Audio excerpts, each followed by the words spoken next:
ನಿಮ್ಮ ಜಮೀನು ಒತ್ತುವರಿಯಾದರೆ ತಗಾದೆ ಇಲ್ಲದೆ ಹದ್ದುಬಸ್ತು ಮಾಡಿಕೊಳ್ಳುವುದು ಹೇಗೆ? ಇಲ್ಲಿದೆ ತಜ್ಞರ ಸರಳ ಸಲಹೆ. ಈ ವಿಡಿಯೋದಲ್ಲಿ ಕಂಪ್ಲೀಟ್ ಮಾಹಿತಿ ತಿಳಿಸಿಕೊಡುತ್ತೇವೆ. ನೀವು ಚಾನಲ್ಗೆ ಹೊಸಬರಾಗಿದ್ದರೆ ಸಬ್ಸ್ಕ್ರೈಬ್ ಆಗಿ ಮತ್ತು ವಿಡಿಯೋ ಇಷ್ಟ ಆದರೆ ಲೈಕ್ ಮಾಡಿ.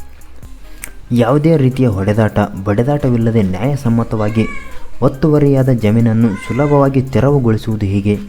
ಎಲ್ಲಿ ಅರ್ಜಿ ಸಲ್ಲಿಸಬೇಕು? ಯಾವ ದಾಖಲೆಗಳು ಬೇಕು?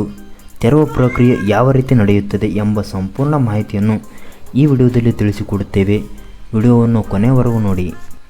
ಸಾಮಾನ್ಯವಾಗಿ ರೈತರು ಜಮೀನು ಉಳುಮೆ ಮಾಡುವಾಗ ಅಕ್ಕಪಕ್ಕದ ಜಮೀನು ಭಾಗವನ್ನು ಸಾಧ್ಯವಾದಷ್ಟು ಒತ್ತಿ ಉಳುವುದುಂಟು. ಎರಡೂ ಕಡೆಯವರು ಹೀಗೆಯೇ ಒತ್ತು ಉಳ್ಳಲು ಶುರು ಮಾಡಿದರೆ ಇಬ್ಬರ ನಡುವೆ ತಕರಾರು ಏಳುವುದು ಸರ್ವೇ ಸಾಮಾನ್ಯ. ಅನೇಕ ವರ್ಷಗಳ ಕಾಲ ಈ ಪ್ರಕ್ರಿಯೆ ನಡೆಯುತ್ತಾ ಬಂದರೆ ಎರಡು ಜಮೀನು ಗಡಿ ಭಾಗದಲ್ಲಿದ್ದ ಹದ್ದುಬಸ್ತು ಕಲ್ಲು ಕೂಡ ಹೂತು ಹೋಗಿರುತ್ತದೆ ಅಥವಾ ನಾಶವಾಗಿರುತ್ತದೆ. ಹೀಗಾದಾಗ ಎರಡೂ ಕಡೆಯ ರೈತರ ನಡುವೆ ಹುಟ್ಟುವ ತಕರಾರು ಜಗಳವಾಗಿ ಏರ್ಪಟ್ಟು ಕೊನೆಗೆ ಹೊಡಿಬಡಿ ಹಂತಕ್ಕೂ ತಲುಪಬಹುದು. ಊರಿನ ಪ್ರಮುಖರನ್ನು ಕರೆಯಿಸಿ ತಮ್ಮಲ್ಲಿಯೇ ಹೊಂದಾಣಿಕೆ ಮಾಡಿಕೊಂಡರೆ ಅದು ಸಮಸ್ಯೆಯೇ ಅಲ್ಲ.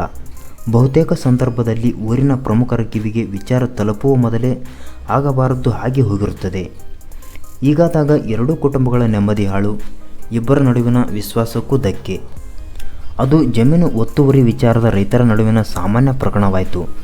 ಇನ್ನು ಕೆಲವು ಸಂದರ್ಭದಲ್ಲಿ ಬಲ್ಯಾಢರು ಬಡಪಾಯಿ ರೈತನ ಜಮೀನು ಒತ್ತುವರಿ ಮಾಡಿ ತಮ್ಮ ಪಾಲಿನ ಅಥವಾ ತಾವು ಖರೀದಿಸಿದ ಭೂಮಿ ಕನ್ವರ್ಷನ್ ಮಾಡಿ ಬಡಾವಣೆ ನಿರ್ಮಾಣ ಮಾಡುವ ಸಂದರ್ಭದಲ್ಲೂ ಈ ಸಮಸ್ಯೆ ತಲೆತೂರುವುದುಂಟು. ಆಗ ಬಡ ರೈತ ಊರ ಪ್ರಮುಖರಲ್ಲೂ ಮೊರೆ ಇಡಲಾಗದೆ, ಕೋರ್ಟು ಕಚೇರಿಗೂ ಅಲೆಯಲಾಗದೆ ಬಲಾಢ್ಯರ ಒತ್ತಡಕ್ಕೆ ತಮ್ಮ ಜಮೀನು ಒತ್ತುವರಿಯನ್ನು ಸಹಿಸಿಕೊಂಡಿರಬೇಕಾಗಿರುತ್ತದೆ.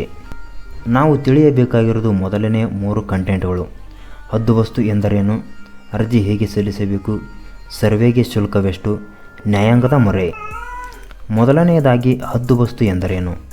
ಒತ್ತುವರಿಯಾದ ಜಮೀನು ತೆರವುಗೊಳಿಸಿ ಕರಾರುವಕ್ಕಾಗಿ ಅಳತೆ ಮಾಡಿ ನಿಖರ ಗಡಿ ಗುರುತಿಸಿ ಬಂದೋಬಸ್ತು ಮಾಡಿಕೊಳ್ಳುವುದನ್ನು ಹದ್ದುಬಸ್ತು ಎಂದು ಕರೆಯುತ್ತಾರೆ. ಪ್ರತಿ ಜಮೀನಿಗೂ ಹದ್ದುಬಸ್ತು ಇದ್ದೇ ಇರುತ್ತದೆ, ಆದರೆ ಅದು ಕಾಲಾಂತರದಲ್ಲಿ ಅಳಿಸಿ ಹೋಗುವುದುಂಟು. ಇದಕ್ಕೆ ರೈತರು ತಮ್ಮ ಆಧಾರ್ ಕಾರ್ಡ್ ಪಹಣಿಯೊಂದಿಗೆ ನಾಡ ಕಚೇರಿಯಲ್ಲಿ ಹದ್ದುಬಸ್ತು ಸರ್ವೆಗೆ ಹಣ ಪಾವತಿಸಿ ಅರ್ಜಿ ಸಲ್ಲಿಸಬೇಕು. ಭೂಮಾಪಕರು ಸರ್ವೆ ದಾಖಲೆಗಳ ಆಧಾರದ ಮೇಲೆ ಭೂಮಿಯನ್ನು ಅಳತೆ ಮಾಡಿ ನಾಶವಾಗಿ ಹೋಗಿರುವ ಗಡಿ ಭಾಗವನ್ನು ಗುರುತಿಸಿ ಪಕ್ಕಾ ಗಡಿ ಗುರುತು ಮಾಡಿಕೊಡುತ್ತಾರೆ. ಇದರಿಂದ ಜಮೀನಿನ ಯಾವ ಭಾಗ ಒತ್ತುವರಿಯಾಗಿದೆ, ಎಷ್ಟು ಪ್ರದೇಶ ಒತ್ತುವರಿಯಾಗಿದೆ, ಯಾರು ಒತ್ತುವರಿ ಮಾಡಿಕೊಂಡಿದ್ದಾರೆ ಎಂಬುದು ಪತ್ತೆಯಾಗುತ್ತದೆ. ಪಕ್ಕಾ ಗಡಿ ಗುರುತು ಸಿಗುತ್ತದೆ. ಒಂದು ವೇಳೆ ಈ ಅಳತೆಯಿಂದ ಅರ್ಜಿದಾರರಿಗೆ ಅಥವಾ ಪಕ್ಕದ ಜಮೀನಿನವರಿಗೆ ಸಮಾಧಾನವಾಗಿಲ್ಲ ಎಂದರೆ ಮತ್ತೆ ಮೇಲ್ಮನವಿ ಸಲ್ಲಿಸುವುದಕ್ಕೆ ಅವಕಾಶವಿದೆ. ಅರ್ಜಿ ಹೇಗೆ ಸಲ್ಲಿಸಬೇಕೆಂದು ನೋಡೋಣ. ನಿಮ್ಮ ಜಮೀನು ಒತ್ತುವರಿ ಆಗಿದೆ ಎಂಬ ಗುಮಾನಿ ನಿಮಗಿದ್ದರೆ ಅವರೊಂದಿಗೆ ಕದನಕ್ಕಿಳಿಯದೆ ಅರ್ಜಿ ಸಲ್ಲಿಸಿ ಅನುಮಾನ ಪರಿಹರಿಸಿಕೊಳ್ಳಬಹುದು. ಹದ್ದುಬಸ್ತಿಗೆ ಅರ್ಜಿ ಸಲ್ಲಿಸುವ ರೈತರು ತಮ್ಮ ಆಧಾರ್ ಕಾರ್ಡ್ ಇತ್ತೀಚಿನ ಪಹಣಿಯೊಂದಿಗೆ ಅರ್ಜಿ ನಮೂನೆ ಭರ್ತಿ ಮಾಡಬೇಕು. ಅರ್ಜಿ ನಮೂನೆಯಲ್ಲಿ ಮುಖ್ಯವಾಗಿ ಚಕ್ಕುಬಂದಿ ವಿವರ, ನಿಮ್ಮ ಜಮೀನಿನ ಅಕ್ಕಪಕ್ಕದವರ ಹೆಸರು, ಅವರ ಮೊಬೈಲ್ ನಂಬರ್ ಹಾಗೂ ವಿಳಾಸವನ್ನು ಭರ್ತಿ ಮಾಡಿ ನಿಮ್ಮ ಹೋಬಳಿಯಲ್ಲಿರುವ ನಾಡ ಕಚೇರಿ ಅಥವಾ ತಾಲೂಕು ಕಚೇರಿಯಲ್ಲಿ ಸಲ್ಲಿಸಬೇಕು. ಅರ್ಜಿ ಸಲ್ಲಿಸಿದ ನಂತರ ರಸೀದಿ ಪಡೆದುಕೊಳ್ಳಬೇಕು. ಇನ್ನು ಸರ್ವೆಗೆ ಶುಲ್ಕವೆಷ್ಟು ಎಂದು ತಿಳಿದುಕೊಳ್ಳೋಣ. ಈ ಸಂದರ್ಭದಲ್ಲಿ ಸರ್ವೆ ಶುಲ್ಕ ಪಾವತಿಸಬೇಕಾಗುತ್ತದೆ. ಈ ಮೊದಲು ಗ್ರಾಮೀಣ ಮತ್ತು ನಗರ ಪ್ರದೇಶದ ಪ್ರತಿ ಸರ್ವೆ ಅಥವಾ ಹಿಸ್ಸಾ ಸರ್ವೆ ನಂಬರಿಗೆ ಜಮೀನುದಾರರ ಅರ್ಜಿ ಶುಲ್ಕ 35 ರೂಪಾಯಿ ಮಾತ್ರ ಪಾವತಿಸಬೇಕಾಗುತ್ತಿತ್ತು. ಆದರೆ ಈಗ ನಗರ ಹಾಗೂ ಗ್ರಾಮೀಣ ಪ್ರದೇಶಗಳೆಂದು ಪ್ರತ್ಯೇಕಿಸಿ 4,000 ರೂಪಾಯಿವರೆಗೆ ಶುಲ್ಕ ಹೆಚ್ಚಿಸಲಾಗಿದೆ.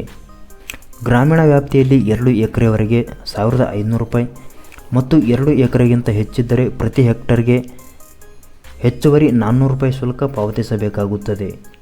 ಹೀಗೆ ಸರ್ವೆ ಶುಲ್ಕದ ಸಮೇತ ಅರ್ಜಿ ಸಲ್ಲಿಸಿದ ನಂತರ ನಿಮ್ಮ ಅರ್ಜಿಯನ್ನು ಭೂಮಾಪಕರಿಗೆ ವರ್ಗಾವಣೆ ಮಾಡಲಾಗುತ್ತದೆ.